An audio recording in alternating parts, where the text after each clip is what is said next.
Thanks, guys. Welcome. Happy to be here. And let's start with a quick one. Everyone likes polls, right? So let's just raise the hands who work in some kind of media buying. AdWords, display banners, right? Who work in media sellers, publishers?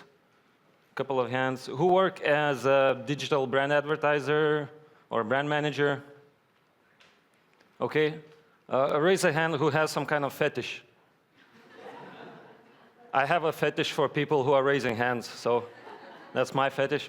But anyway, a little spoiler. One of you guys will be out of job soon. Sorry. But we'll get to that. So let's start. Let me introduce myself. My name is Audrius Janulis. I work for a company called Adform. Basically, we make software tools to run ads online. I have some experience in digital marketing. I was previously working for creative digital agencies. And my background is in web development. I used to develop websites myself. And I also have a degree in physics. As for likes, yes, I like stand-up comedy. I like GIFs, not GIFs, GIFs.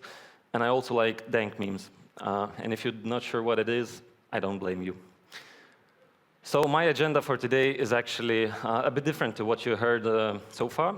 So far, experts were really like a hands-on approach on techniques and digital marketing. I will give you some food for thought and a bigger picture on these topics. So how technology was changing workforce historically, what's happening in recent times, and what particularly is happening in digital advertising. And yeah, I'll finish off with some conclusions and economical reasoning about it. So how did it come to be that now we are competing versus machines for our jobs? And I'll go ahead straight right now that I actually based a lot of my presentation on this video.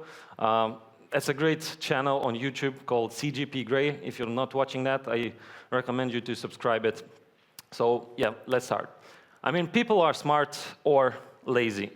So therefore, we always invented some technology to make our life easier. We made tools, we made tractors, and basically, we helped ourselves into having a better life. But that definitely means that some jobs were taken away by technology. This is probably the best example out there, industrial revolution that happened. A lot of people lost their jobs in textile business because it was replaced with technology that can do the same thing more efficiently. Actually, it sparked this movement called Luddites. Basically, those were the guys that smashed those factories and crashed those technology as a sort of protest because it was taking their job away. And that was really true.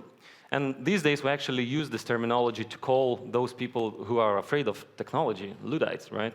But technology was really helpful for us to change some simple tasks, manual tasks. I love this one, right? Does the dish for you? Why would I bother with that, right? But we go far more than that. We go to technology changing cashiers. We even have technology, ATMs producing money. Well, not producing, just giving it away if you put the PIN code. But I mean, you don't have actually a person there that does the job for you, right? Then we can move along to cleaning robots that can scatter your room and pick the dust instead of you having bend your back, right? We can actually go further than that with cargo robots that can carry some stuff around. And this is an example of a sort of automated car parking, right? But it's a great appliance for huge logistics companies like Amazon have great buildings where a lot of lifting and moving has to be done. So why not robots? Why not use robots there? Then there's this trend, drones. So what they're doing, they already have become, I would say, best cinematographers in the world and best photographers in the world. But they also exchange or change mailmen. I mean, we don't really need a delivery guy once we have these running around, right? And then there are different type of drones that change soldiers, right? We just use these unmanned machines. And of course, then there are 3D printers that eventually will be able to build homes. So what it means that workforce working in construction business will be out of jobs. So when we talk about work automation, we imagine something like that. Really stupid robots, but doing work that we don't like to do. They're really good for very specific tasks, but they can do it very well. Their muscles are more powerful than ours. They don't get tired. Therefore, we have these kind of factories. But yet, they have not taken over, right? And it's just one example. Another one could be like this. I just learned about it recently, and personally for me was like, that's why didn't I think of this moment? It's a company from Korea. Actually, my friend is working there, and they're making this little robot that you can stick on some places, and it can click a button for you, right? I would buy that. I'm lazy enough to buy that, to be honest. So you can control it with your smartphone, basically, and you go home, you click a few buttons, light is on, music is on. There you go. You saved like 2 seconds of your time. But that's a great idea. And then there's Baxter. Baxter is a general-purpose robot. It has vision, it has cameras, it has arms, and you can actually program it to do anything that pretty much 2 hands can do. So he can work on a factory line, he can pour a beer, he can be a bartender, he can, shuffle some clothes in a shop, and basically it can be taught to do a job that people would not love to do. And then there's humanoids. Of course, Japanese are obsessed about making robots looking as close to humans as possible. But they have one challenge, first of all. I mean, yes, this is also a general-purpose robot, but until it can do some decent stuff, first of all, it has to learn to walk. And this is not a simple task. Japanese have been failing it for a couple of decades already. Well, they managed to make him ride a bike and wave around. But every time I see a video of robots failing, I cannot help but laugh. And I love this one. He just looks like a drunk guy, right? It's like Irishman on Friday or something. No. Not gonna go there that far. But there are companies already that cracked it. So Boston Dynamics has a robot that's called Dog. It's running on 4 feet. It can climb mountains. And of course, it will be very beneficial in helping people from debris and stuff like that. But what they did when they developed it, well, they kicked it. Why would you kick a robot, right? So if there's like an Armageddon scenario, like Skynet, when robots are taking over and people fighting, I guess that guy has it coming. I mean, why would you kick a robot? So actually, it sparked a fun fact on the internet. Everyone started saying, stop violence against robots. They all have feelings. No, but of course, presumably, he kicked it just to show that it's smart enough to rebalance itself and not fall down, right? So yeah, Baxter, general-purpose robot. It will change some manual tasks of people that are doing right now. And the reason why it will change, well, it's because they're not like this guy. They don't have motivation. You don't need to motivate a robot. They just simply work. They don't get tired. They don't need to sleep. They can run 24/7 until they fail, but then you can fix them, of course. And and robot only costs a few cents of electricity, while this guy costs minimum wage. And even if robots can do the same task, maybe a bit not that quick, right? But it's still cheaper in the long run. So using car and a horse, I think, is a good example. Car changed the horses because it could do the same thing horses could, just in a more effective way. And I think car industry is giving us a good idea where all of this is heading. So let's look at autonomous cars, and we can't talk about this funny-looking thing from Google or any ugly Lexus with huge cameras on top of bonnets and on top of that. But of course, there are more sexy ones like Tesla. They just simply uploaded a new version of software, and it was able to take advantage of the sensors they have. So they currently have an autopilot in the car. Of course, it might not just take you home when you're drunk, but it will definitely help you not to bump into some places because it doesn't blink, it doesn't get tired again, and it, even if you look away, it's still checking the road for you. So actually, from the beginning of autonomous car project within, I presume, Google, by the way, that's the thing that robots actually see when they're driving on the road, they've been in total in 16 car accidents, and none of them were their fault. It was only humans crashing into them. So autonomous cars are already there. They work. They travel thousands and thousands of kilometers, and they are safe enough to do it, even better than we can. And when you think about it, it's natural. I mean, if you talk with a race car driver, he would always say, "How do you do that?" They say, "I've got gut feelings in that. I feel it with my bottom when car starts to slip and stuff like that." But of course, technology can make it much more accurate. You can have a gyroscope there that feels the tiniest movements of the car and rebalance that. Actually, that's what Audi did. They put a artificial robot in the car, and they run it at full speed and at a racetrack. And it didn't beat the record of that track because it was turned down to like 80% of its capabilities. But it just proved that they can if they would like to. So Elon Musk has said that within 20 years, owning a car will be similar to owning a horse.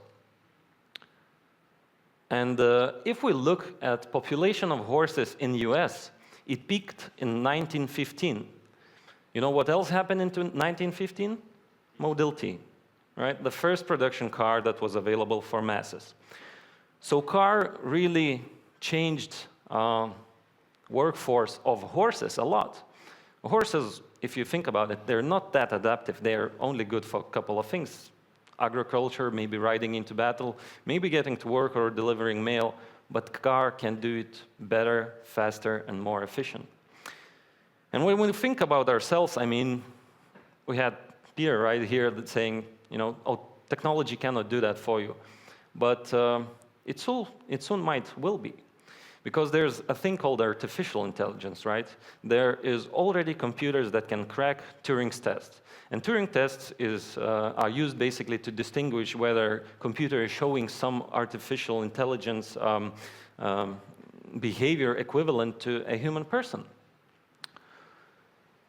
So for a long period of time, we thought that we're so unique because we have these unique brains that are capable of creativity, and no robot would be able to do that. No computer would be able to do that. But if you break it down, creativity is actually a well-defined set of rules. And I actually took this slide from a great clip online, which is called Remix of a Remix of a Remix. So if you are interested, I don't have a link for it here, but you probably will be able to Google that. It talks about how everything we have today is basically a remix of something else. It happens the same in the music industry, it happens the same in cinema, it happens in arts, pretty much anywhere. Because that's how creativity works. We learn to do something, we combine with other sources of innovation or inspiration, we transform it to make something into new. So artificial intelligence is already capable of doing that. There are AI painters. This is a painting done by a computer back in 1995. This was the same artist, actually. It's called Aaron. And that's the painting done in 2012, I assume. And there are more examples like that. These are actual computers that can make art for you. And I wouldn't say those are bad pieces of artwork.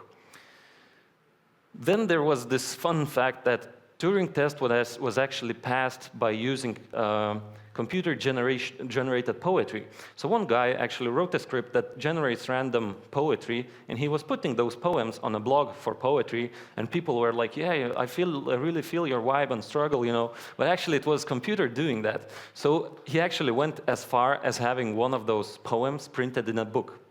I mean, he sent it to some expert. They said they like it, we'll put it in a book, so there you go. A computer-generated poem in a book. Then there's What If Machine. It's an artificial intelligence that can crunch on different books and, for instance, come up with a new story or new twist for Harry Potter, but with a style of Kafka. And when you think about it, apply that power that we have in these computers right now, this is definitely possible. There are already robots that can generate books for you, and that happens within seconds.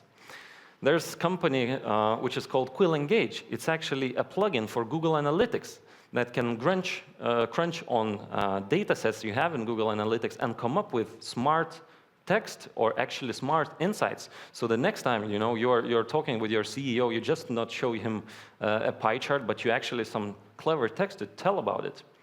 So this is the thing that will probably change your job very soon.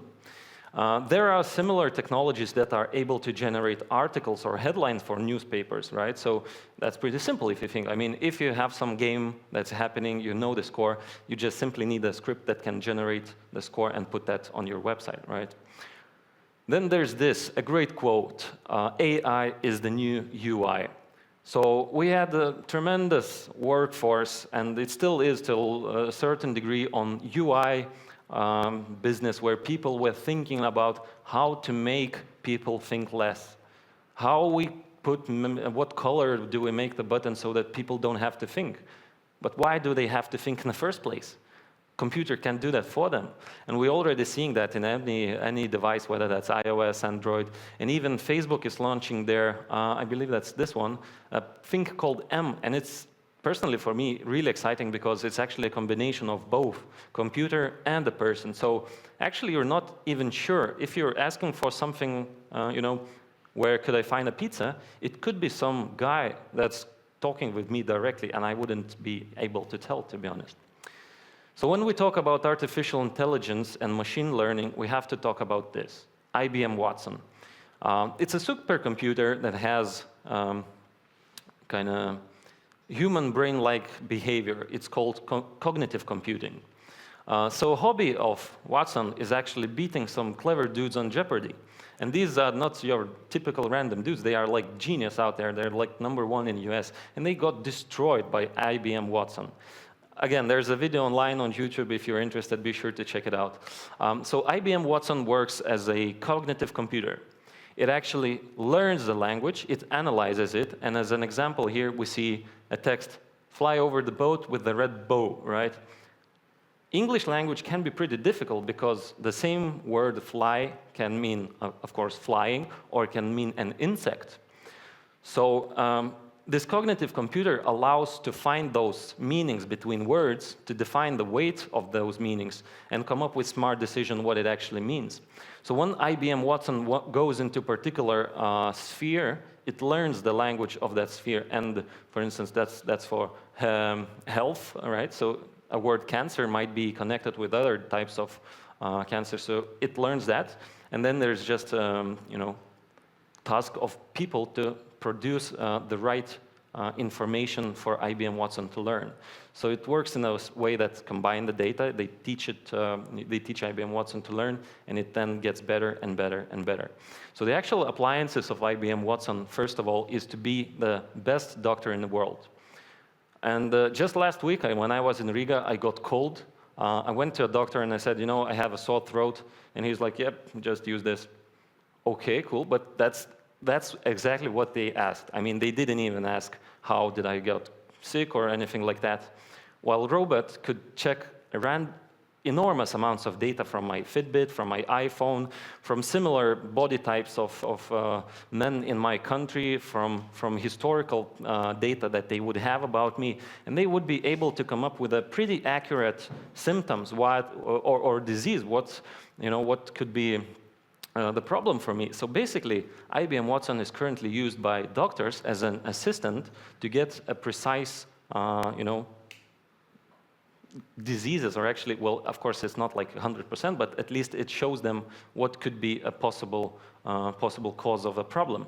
Then there's lawyers, for instance. When you think about lawyers, you probably think about a huge crowd and some guy shouting objection. So yes, but there's a lot of work where you actually have to sort through a lot of papers, a lot of legal stuff, and that's a huge amount of work that has to be done, and there's a lot of things to find. So computer can do that much better, right? And another hobby that IBM Watson is being used for is to become a best chef in the world. So what they did, of course, they picked like thousands of recipes, fed that to IBM Watson. He learned the correlations between different ingredients, and he now is able to come up with a menu, well, not a menu, but basically a recipe from products that you have in your fridge. Right? So you would say, I have a tomato, I have a milk, and some Coca-Cola. What can I do with that? I'm not sure if you are, but actually, he does come up with some crazy ones, like strawberry curry. And you might sound awful, right? Who does that? But it actually tastes really good. And that just proves how creative computers can be, because creativity is all about thinking outside the box. And who are in those boxes? That's people. That's we who repress ourselves. Robots don't do that. They just see patterns and they apply that on creativity level. So this just shows you that artificial intelligence is not limited to manual, simple tasks. It can actually do some clever stuff as well. And that's why, there's a term, I'm not sure if you're familiar with that, white collar, right? So in the US, a white collar is a lawyer or a doctor, the one that sits with white shirt in his business office. So their jobs are being threatened by this technology, by artificial intelligence. So to understand better how machine learning works, I use this example from, again, a video from YouTube. It's called Mar.io. And basically, some guy actually did his thesis on that. There's an online study how he was able to teach computer to play Mario game. So what he actually did, he played some couple of levels, right? Computer was learning from that, and he was then able to randomly press keys and, of course, get some high scores. So the simple function is, Mario, throughout the time, has to have a higher high score by hitting random buttons. And it actually looks something like this. It took him 32 generations to complete the first level, right? And these flat lines, I'm not sure if that's working, yeah. Those flat lines, of course, indicate that Mario was stuck somewhere. It wasn't able to advance because the wrong keys were being hit. But once the right keystroke were hit, of course, he probably was able to jump some obstacle, and he increased his high scores. And that's where the evolution was happening. And it really correlates with actual biological evolution, because that's how our world works. Combinations that do not proceed, they just being, they die and they out of the gene pool, while the ones that work, they are combined and produced for longer periods. So that's just a great example of how machines are able to learn. They just do random stuff until they get better, better, and better throughout the time. So Mario actually was able to do some pretty amazing stuff that people wouldn't be able to do. For instance, exploit bugs in the game. In this particular level, there was a possibility to squish this little Goomba, but it was just a 1-pixel jump. And people would never think of that, but computer did, because randomly it found that bug. So that was a pretty cool example. Another one, they applied the same technique, but it was one of the very first experiments, and it was a pretty poor written piece of software to play Tetris, right?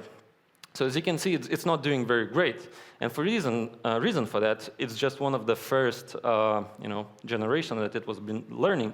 And the reason why computer was doing that, he was getting 1 point for stacking an obstacle on top of each other, right? So that's a worst planning in the future that you might have, but that's what he was trying to do.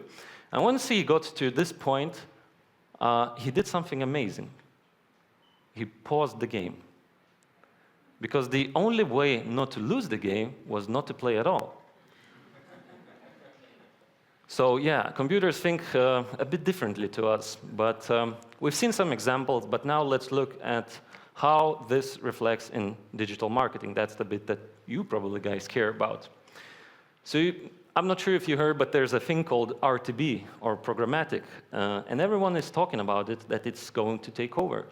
So what it actually is, we as a company called Adform, we developed the software tools that allows to participate in these real-time auctions where every impression is being kind of tagged with a separate price tag. So you're not buying bulk audiences or huge amounts of impressions, but you actually are able to define how much you want to pay for a single ad impression, right? And that's a big thing. That's what happened in a trading industry where old guys were used to shout around with some papers in their hands, and now there's just technology on both sides talking with each other via integrations, and just some guys keeping an eye on that. So let's look how technology and how we apply technology in our everyday work and how we use algorithms in here as well. So first of all, RTB, with the help of technology, allows to do this thing. Media these days is being sold a lot manually. You have huge salespeople, huge sales houses, or salespersons that talk with each other, send some Excels, SMS, and whatever, until the campaign is, running. But we've seen some examples how those campaigns can be optimized based on some KPIs and stuff like that. So if you want to make a change for your campaign, what do you have to do? Again, you have to write an email, please change that, please cancel the campaign. And of course, since there's a lot of communication in there, it does not get efficient. So technology allows that to be done a bit more efficient in a way that basically it's a self-service fashion, where agencies or brands simply can select logos of publishers and say that I want to run my ads there. And alternatively, publishers are able to implement technology and automate the ad selling business. So we use machine learning and this big data stuff for one thing, actually for a lot of things, but I picked a few examples that might be a bit more simple to understand. So eCPC bidding optimization. Basically, from the historical data, we try to learn about what can happen in the future. That's where the actual big data magic is happening. And I hate the terminology. You usually have a guy with a slide on saying that big data is a lot like teenage sex, right? You've probably seen that before. So for me, that's just an indication that the guy has no idea what he's talking about, because there is actually companies that are using big data and it works. So that's the good example how it works. I mean, from historical reasons and from historical metrics, we are able to come up with a probability of a click. And based on that, we are able to set a dynamic CPM for every single impression, resulting in a desired eCPC price at the end of the day. So number of factors that we are able to check within 15 milliseconds are like average CTR of that placement or domain, average viewability of that placement.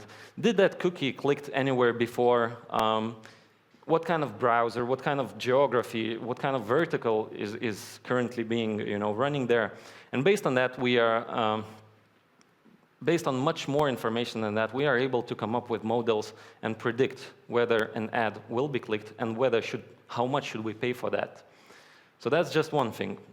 Another thing is lookalike modeling. So it has some yeah, I love this. Glitch in the matrix. So lookalike modeling, it has some different names. Statistical twin, lookalikes, audience extension. Actually, it's all pretty much the same thing.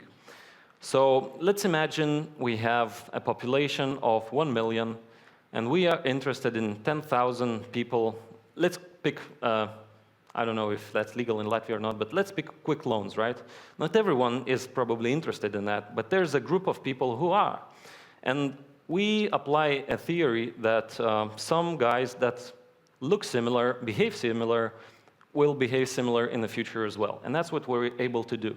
So we collect thousands and thousands and actually terabytes and petabytes of data. So this is just an example what a raw data file could look like. It's 60 lines, but it actually goes like to a million. So we are able to see, for instance, we see a cookie ID, we see a number of clicks it did, we see where he was clicking, what kind of exchange was that, what kind of country it was, what kind of city, campaign client, and all kinds of different metrics. And once you have enough data, some patterns will emerge. You will, for instance, notice that some guys that are interested in quick loans convert better on Internet Explorer. Maybe they're not tech savvy, and that's if you're trying to come up with your ideas you're only limited to a couple of factors, while artificial intelligence and machine learning is able to come up with patterns that you never expected. Talk about strawberry curry, right? And actually, you can define a threshold of how accurate you want it to be. If you set it, of course, to 99, you will pick similar, very, very similar audience, but you will probably be able to find only a couple of thousands of cookies like that. But if you set it at lower threshold, that means maybe they're not so similar, but at least there's a big pool of cookies there for you to target. Then there's brand safety or contextual targeting. So we work with a company called Admantix, and they work in a similar fashion that actually IBM Watson does. But while IBM Watson is limited only to English, those guys actually work with German, Italian languages, and other major ones. So here we have a website, and you can imagine how many websites and new URLs are being generated every day. You don't have a chance to track every of them, but artificial intelligence has an ability for that. Basically, they are able to analyze the content of the website, and they even have a demo on their website. So if you're interested, you can test it out. You just simply give the URL for them, and they come up to you with categories what that article is about. They are even able to understand emotions. So you might not want to show your ad on an article which is maybe about tragedies or some kind of murder or something. And they are, this artificial intelligence is able to come up with results, what kind of content is there based on artificial intelligence. And that's more powerful than just simple keywords, because you might find a keyword of ship, but it might be an article about how the ship sunk, right? So you probably don't want to advertise as a kind of tourist destination there. So I did something funny. I picked iLive URL and I pasted it there just to see what robots think of your work, right? But hey, it worked well. I mean, it says it's about business, it's about marketing, it has a positive statement. So there you go. Good luck for you. So yeah, so digital marketing, as you can see, technology, it's not something from, rocket science. These are the techniques that companies are already using. We are working with major agencies, major advertisers like Telia Group or Deutsche Telekom, who have terabytes of data and who apply these techniques already. And we also work with publishers that are selling their placements dynamically. I mean, they don't really need salespeople for that anymore. Technically, they do to optimize and stuff like that. But the actual work that they were doing while sending Excel spreadsheets and filling in the campaigns, this can be automated. And in theory, I actually believe these days you can even run a website purely on technology.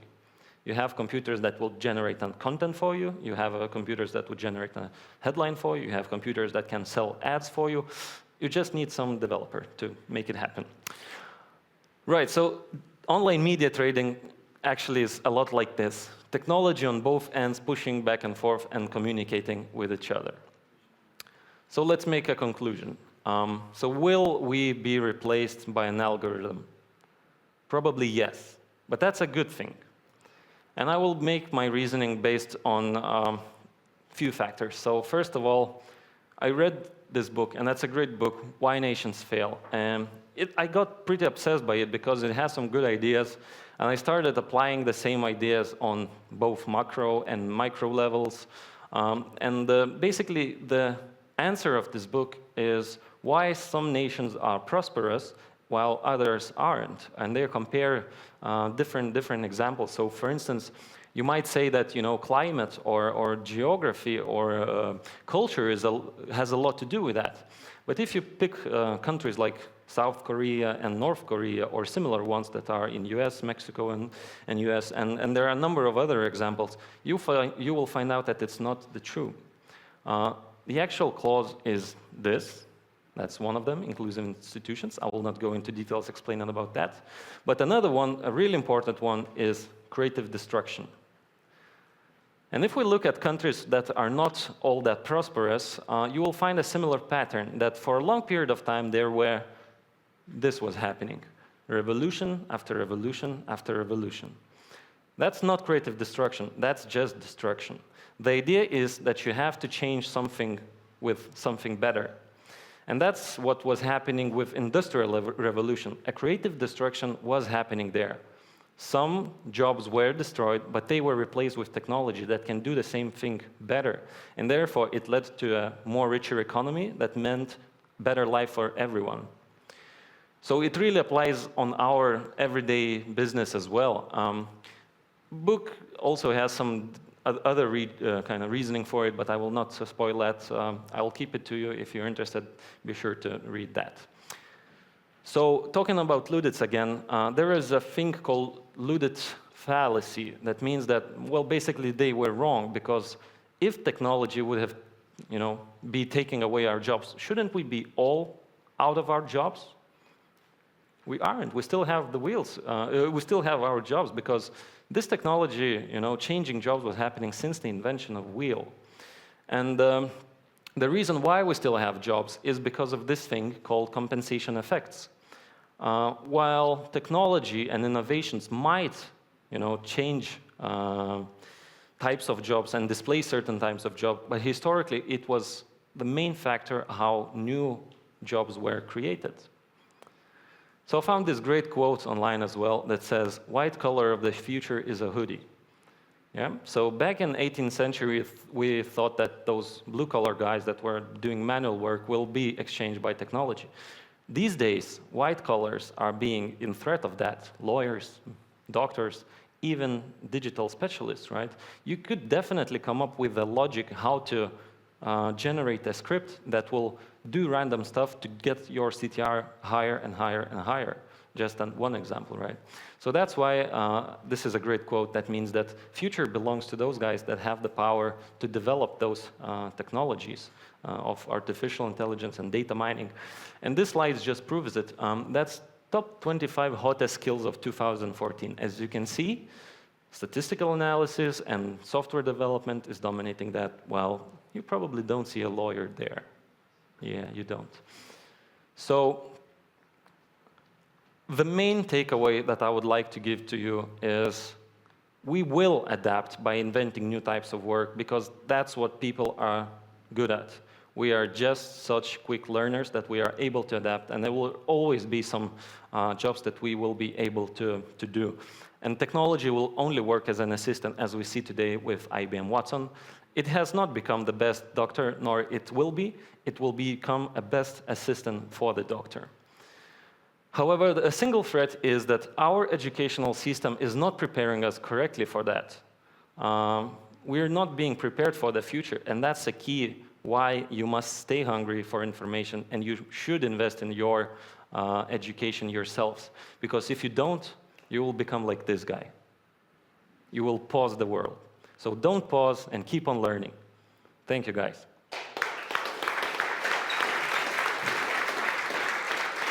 Okay, thank you. Changed as well. Thank you. Thank you very much. The coach is back. I have one question from a Twitter. Yep. What do you think? What will be the role of humans when their jobs will be taken by the robots and AI? Yeah, so there is an idea that probably a job kind of workforce will shift towards those guys that are able to maintain those artificial intelligence robots and develop them. How soon that will happen is hard to tell, but I think that's what it's going to be. Mm-hmm. Do we have some questions from our audience? I see one. I see. If there are some questions? Yeah. There's one. Sorry. Okay, you have to catch. Cheers. Good. Well, I did. The question about the artificial intelligence. There are two scenarios built. That upon the one scenario, the humans will be kind of dismantled or dismissed at all because they will kind of be in the way of progress then. How do you think this could work out?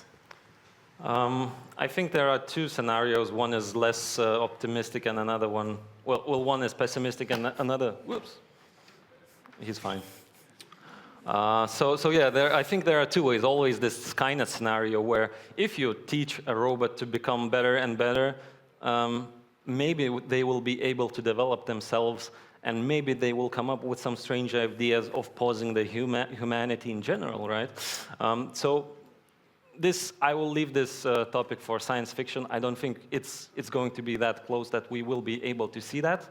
But hey, you never know. So if there's any more questions? No?